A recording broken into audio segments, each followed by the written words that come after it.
ചേടാ ചാർജർ എവിടെ പോയി? ബാഗിന്റെ സൈഡിലാണല്ലോ ഞാൻ ഇട്ടത്. എന്താടി നീ ഇങ്ങനെ തപ്പുന്നേ? അമ്മ എന്റെ ചാർജർ കണ്ടായിരുന്നോ? നിന്റെ ചാർജർ എന്റെ അടുത്താണോ ചോദിക്കുന്നേ? അതാ ബാഗിൽ തന്നെ കാണും. ഇല്ല, ഞാൻ എല്ലായിടത്തും നോക്കി, ഇതിനകത്ത് എവിടെയും ഇല്ല. ചേടാ എന്നാലും ഇത് എവിടെ പോയി? ഇനി ഞാൻ ആന്റിയുടെ വീട്ടിൽ നിന്ന് എടുത്തില്ലേ? ആഹാ, ചാർജർ അവിടെ കൊണ്ടുപോയി കളഞ്ഞോ? ഇനി അത് വാങ്ങാൻ 500 രൂപ ചെലവാക്കണമല്ലോ. ഞാൻ ഒന്നും കൂടെ തപ്പട്ടെ. നീ അവിടെ നിന്ന് എടുത്തു കാണത്തില്ല. അവളെ വിളിച്ച് അവിടെ ഉണ്ടോന്നൊന്ന് ചോദിച്ചു നോക്ക്.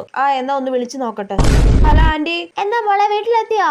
എത്തി ആന്റി. ആന്റി പിന്നെ അവിടെ എന്റെ ചാർജർ ഉണ്ടോന്നൊന്ന് നോക്കുവോ? ഓ, അത് മോളുടെ ചാർജർ ആയിരുന്നോ? അത് ഇവിടെ ഇരിപ്പുണ്ട് കേട്ടോ. അത് എടുക്കാൻ മറന്നല്ലേ? അതെ ആന്റി, അത് ഇനി വരുമ്പോ എടുക്കാം കേട്ടോ.